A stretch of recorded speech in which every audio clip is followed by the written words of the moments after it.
नमस्कार, आप देख रहे हैं आई इंडिया और मैं हूं डॉक्टर पंकज सिंह गौर। भारत सरकार ने जनगणना कराने की पूरी तैयारी कर ली है। अगले साल से जनगणना शुरू होगी और यह प्रक्रिया 1 साल में पूरी होगी। 2026 में ही इस जनगणना के आंकड़े सार्वजनिक कर दिए जाएंगे। यह जनगणना 2021 में ही शुरू होनी थी, लेकिन कोरोना के चलते इसे टाल दिया गया था। फिर लोकसभा चुनाव आए तो थोड़ी और देर हो गई। अब इस पर सरकार ने आगे बढ़ने की कोशिश तेज कर दी है। यह जनगणना बेहद अहम है क्योंकि इसके आधार पर ही लोकसभा और विधानसभा की सीटों का परिसीमन होगा। बीते 50 सालों से लोकसभा सीटों का परिसीमन रुका हुआ है। 2019 में सीटें बढ़ेंगी और महिला आरक्षण भी लागू होना है। सूत्रों के मुताबिक इस कवायद के बाद भविष्य का जनगणना चक्र पूरी तरह बदल जाएगा। हालांकि अभी तक इस बारे में कोई निर्णय नहीं लिया गया है कि सामान्य जनगणना के साथ साथ जाति आधारित जनगणना भी की जाएगी या नहीं, क्योंकि जातिगत जनगणना को लेकर सरकार की चुप्पी है। लेकिन मिली जानकारी के मुताबिक सर्वे में लोगों से उनके संप्रदाय के बारे में पूछा जाएगा। माना जा रहा है कि इसके पीछे भी एक बड़ी तैयारी है कि संप्रदाय के आधार पर देश में लोगों की संख्या को जाना जाए। इससे तमाम योजनाएं बनाने में मदद मिलेगी और राजनीतिक लिहाज से भी लोगों को लुभाने में फायदा होगा। यही वजह है कि संप्रदाय भी इस बार पूछा जाएगा। गौरतलब है कि कबीरपंथी, रविदासी, दलित, बौद्ध समेत देश के अलग अलग राज्यों में कई संप्रदाय हैं। ऐसे में संप्रदाय भी राजनीति का एक बड़ा आधार हो सकता है। इस तरह कुल 31 सवाल जनगणना में पूछे जाएंगे, जबकि इससे पहले 2011 में 29 सवाल पूछे गए थे। आइए अब जानते हैं कि आपसे कौन कौन से सवाल पूछे जाएंगे।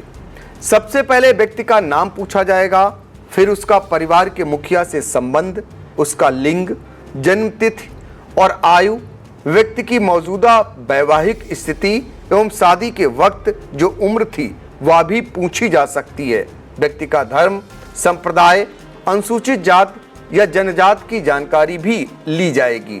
इसके अलावा व्यक्ति की दिव्यांगता, उसकी मातृभाषा तथा उसे अन्य कौन सी भाषाओं का ज्ञान है यह भी पूछा जाएगा।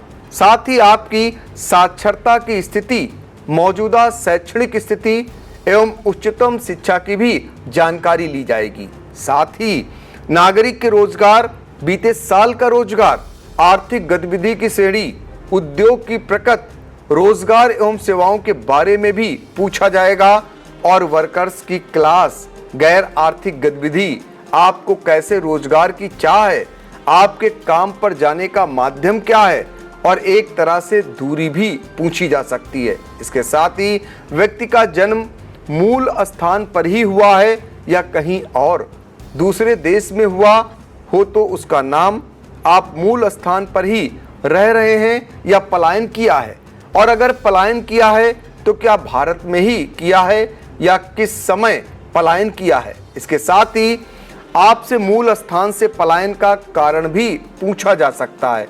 यदि पलायन किया है तो कितने साल से नए स्थान पर रह रहे हैं एवं पलायन से पूर्व का मूल स्थान क्या था, इसके बारे में सवाल किया जा सकता है। इसके साथ ही संतानों की जानकारी, कितनी बेटी कितने बेटे हैं, जन्म लेने वाले कितने बच्चे जीवित हैं, उनमें भी कितने बेटी और बेटे हैं। इन सब के अलावा पूछे जाने वाले प्रश्नों में परिवार के व्यक्तियों की कुल संख्या, परिवार की मुखिया महिला हैं या नहीं, परिवार के पास कितने कमरे हैं, परिवार में रहने वाले विवाहित जोड़ों की संख्या से जुड़े सवाल भी शामिल हैं। प्रश्नों में यह भी शामिल है कि क्या परिवार के पास टेलीफोन, इंटरनेट कनेक्शन, मोबाइल या स्मार्टफोन, साइकिल, स्कूटर या मोटरसाइकिल है, और क्या उनके पास कार, जीप या अन्य वाहन हैं। साथ ही परिवार के रोजमर्रा के जीवन से जुड़े अन्य सवाल भी पूछे जा सकते हैं। आपको बता दें कि देश में 1951 से हर 10 साल में जनगणना की जा रही है, लेकिन कोविड-19 महामारी के कारण 2021 में जनगणना का काम नहीं हो सका है। अभी तक इसके अगले कार्यक्रम के बारे में कोई औपचारिक घोषणा नहीं की गई है। वहीं खबरों की माने तो होने वाले जनगणना में एससी और एसटी के साथ साथ जनरल कैटेगरी के सब सेक्ट्स के बारे में भी सवाल पूछे जाएंगे और डाटा इकट्ठा किया जाएगा। ये फैसला ऐसे वक्त पर लिया गया है जब कई विपक्षी दल जातिगत जनगणना कराने की मांग कर रहे हैं। हालांकि भारत सरकार ने अभी इस पर कोई फैसला नहीं किया है। बता दें, जनगणना 2025 की फाइनल रिपोर्ट आने के बाद लोकसभा की सीटों के डिलिमिटेशन यानी परसीमन की प्रक्रिया शुरू होगी, जो 2028 यानी कि अगले लोकसभा चुनाव से ठीक पहले तक चलेगी। इस जनगणना से एक बड़ी तस्वीर देश के सामने होगी कि सरकारी योजनाओं का कार्यान्वयन पिछली जनगणना के बाद कितना कारगर तरीके से हुआ है और आने वाले 10 साल में सरकार को किन लक्ष्यों को साध कर आगे बढ़ना है। आई इंडिया की परफॉर्मेंस का रिपोर्ट कार्ड एनालिसिस रिपोर्ट में गढ़ा गया नया कीर्तिमान। 15 सितंबर से 12 अक्टूबर तक का हाल। 28 दिनों में 30 लाख व्यूज हुए पार। 1.25 लाख घंटे वॉचिंग का ग्राफ। 7500 बने नए सब्सक्राइबर्स। 1 लाख से ज्यादा दर्शक रोज देख रहे आई इंडिया। 5000 घंटे पहुंची डेली वॉचिंग। शुक्रिया हम पर भरोसा जताने का, संकल्प बेहतर से और बेहतर बनाने का। देखते रहिए आई इंडिया, खबर आपकी, नजर हमारी।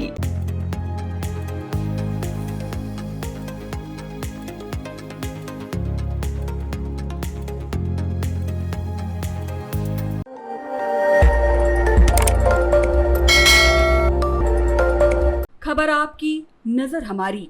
देखते रहिए आई इंडिया।